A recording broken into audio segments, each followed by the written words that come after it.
most of my life. And this thing about why am I spending more money at the liquor stores right now? And why do I have to go to town for a nice place to socialize, have a drink, and not in my own neighborhood? Yeah, exactly. So, I mean, I think that's what we're fighting for too, is that, just local stuff, So why is West Auckland different?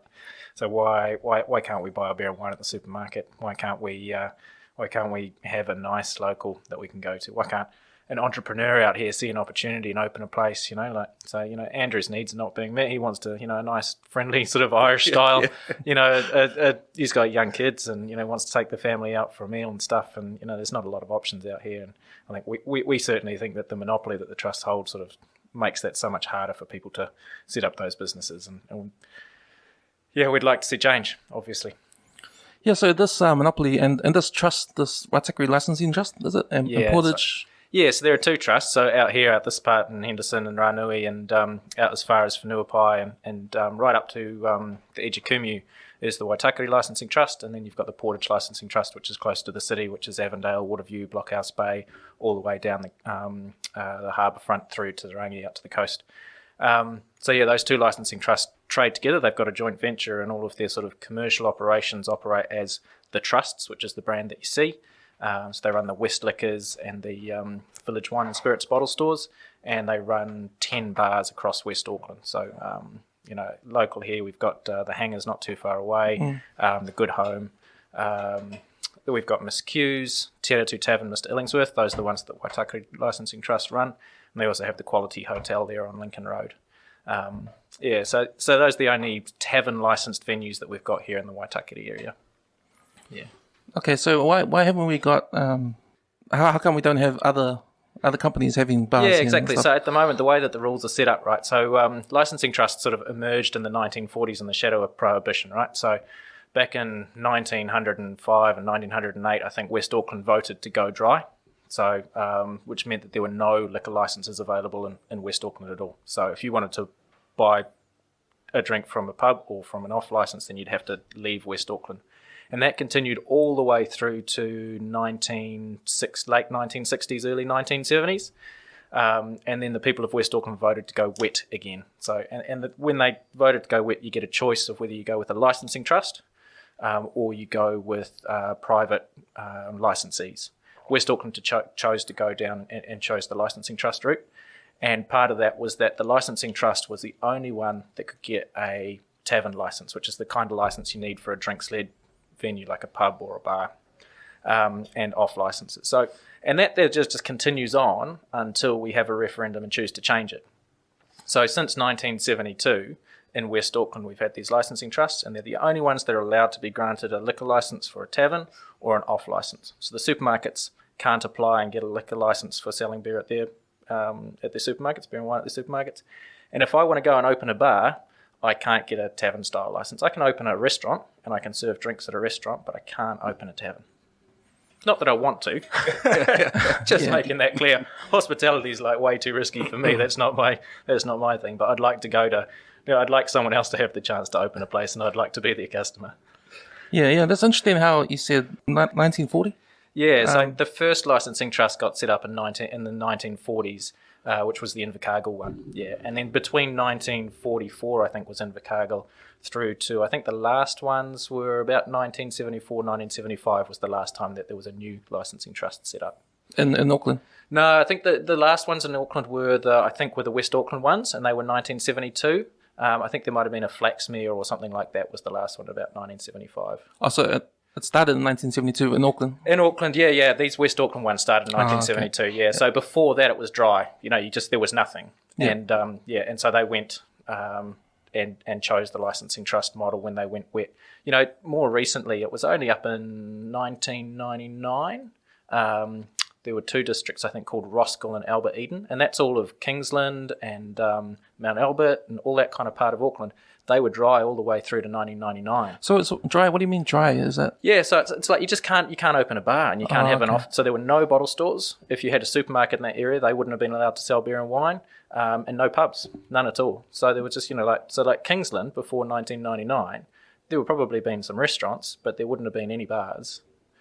And then when they chose to go wet in 1999 in the election then.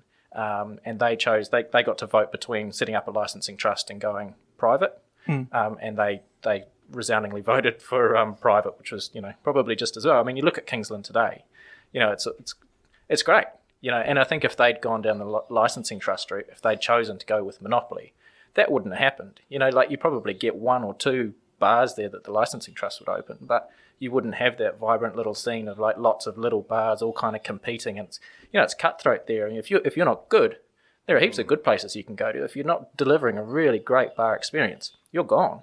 So and that's what we want to see here in West Auckland, some places too. That cutthroat competition where you're either good at it or you're out. Yeah.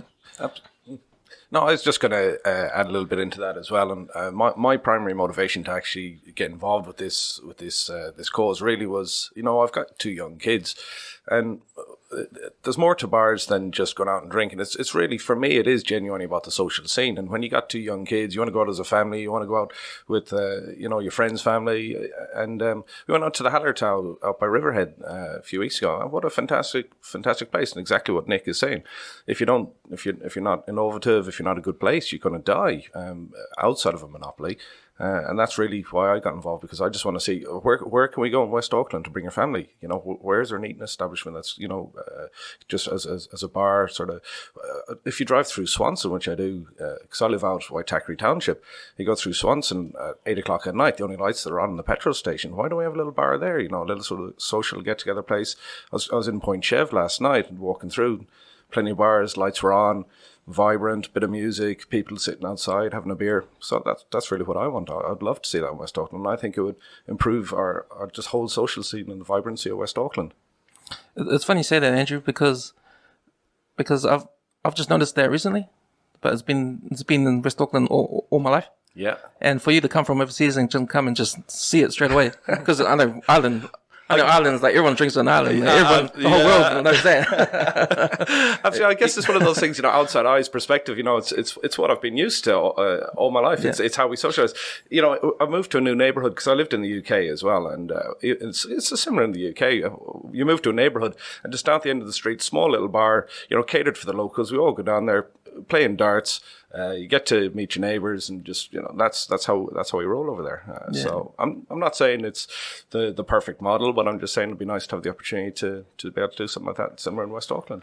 Yeah, what do they call it? Like treating us like little kids or something? Like yeah, it's a bit paternalistic, I think, is probably is the term. Yeah. So they kind of decide for us, and I think that's kind of a bit of a mindset amongst the the West Auckland politicians a little bit. It's the kind of a we know better mindset, and It depends, I guess different political ideologies and stuff or perspectives, but I don't like politicians telling me what I can and can't do, unless there's a good reason for it, and I just don't think there's a good reason here for the politicians to choose where the pubs go and what sort of pubs they are and where the bottle stores go.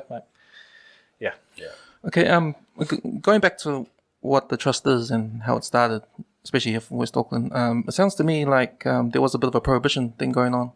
It sort of reminds me of what happened in the United States in the 1920s of the prohibition of alcohol there.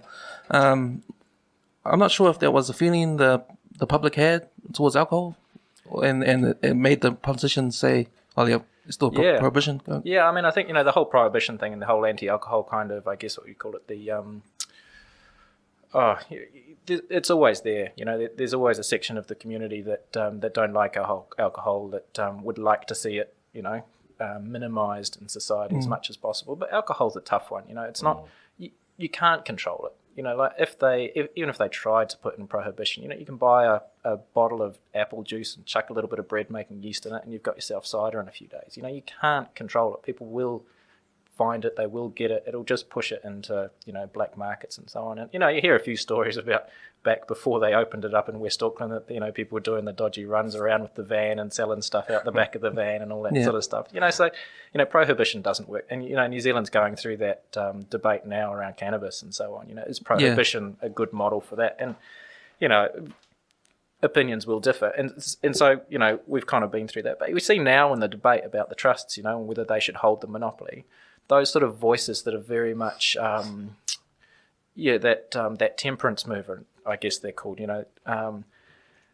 they like the monopoly because it does kind of reduce the number of bottle stores, so it reduces the visibility of alcohol around and stuff. So, we kind of feel that a little bit in opposition to some of the things that we say. It's like we'd love a nice local bar catering to the locals, and some people don't like that idea. They're like, no, we want as few bars as possible. We want as few bottle stores as possible. Would you say that's a generational thing then? Because times change and society changes and... A little bit. But I think it's kind of, there's quite a lot in the media around, the harms of alcohol and stuff still. And, those voices. So, there's there are groups out there like the Alcohol Health Watch and, those guys. And, their perspective is valid and important. And, they're an important voice in that conversation. But, there's also... But they're not the only voice, and it's important to think about the other voices as well. But they get plenty of play in the media, and there are plenty of people that agree with them. So... I think that sort of that temperance movement will always be there. And it just changes in terms of, the public, the proportion of the public that kind of support those views. Back in the early 1900s, that they got 60-something% of the vote to go dry. And then in 1970 or whenever it was 1969 when they voted in West Auckland, I think it was sort of 65. So 2 out of 3 people voted to go wet. It was something like that. So... it just changes with time. And where are we today, in terms of, like, does West Auckland want to get rid of the monopoly or keep the monopoly? We don't know. We can't do any polling or anything. We haven't got the resources to do that. But that's, we're keen to put it to the referendum and find out. Yeah. I think it's important that the public knows exactly what's going on. Yeah. Especially when the referendum comes along. Because, to me, a referendum can be a little bit edgy because... I think the side will win is the side that will like push to the public their ideas more than the other side. Yeah.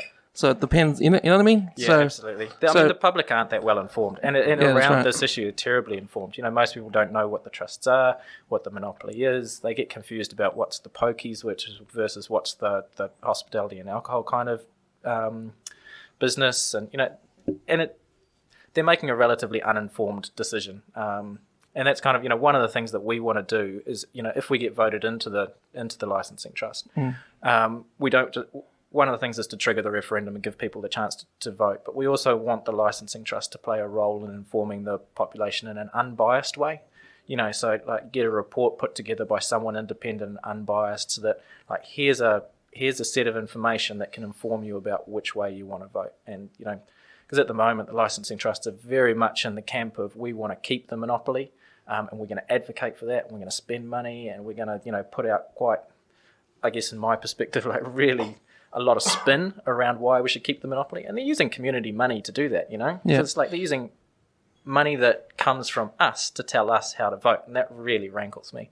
Yeah, I know what you mean, because I remember the last time we voted when they were going to introduce liquor into the supermarkets the first time. Yeah, back in 2003, yeah. 2003, was it? Oh, okay. So we had that big vote.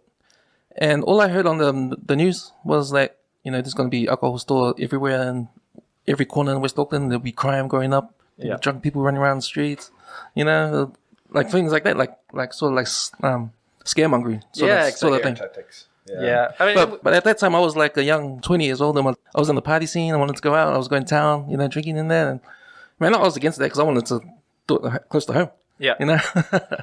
I mean, it could be argued as well that increasing some venues locally is actually safer, because if you've got people that have to travel for alcohol, if they want to go out and if they want to go to Auckland, how are they getting there? Are they driving there? And is that an issue? I don't know, but you do have to wonder that if we could contain it locally. I mean, if I just walk down the street to a bar, it means I don't have to get in my car. So that's another argument as well that I would say is quite feasible. Just the other point as well. I mean, I said I got involved in this motion to really just increase the bar scene, but actually, once I got involved and seeing behind the scenes some of the facts and the figures that are coming out, it's just mind-boggling. I mean, this whole entity, the trusts, they're set up to give back to the community, and when you look at the figures that I wasn't aware of either, Cameron, before I joined, was it's, what does it make? 14% over the past 6 years was the give back of profits. 6 years. So over 6 years, they've given back 14% of profits.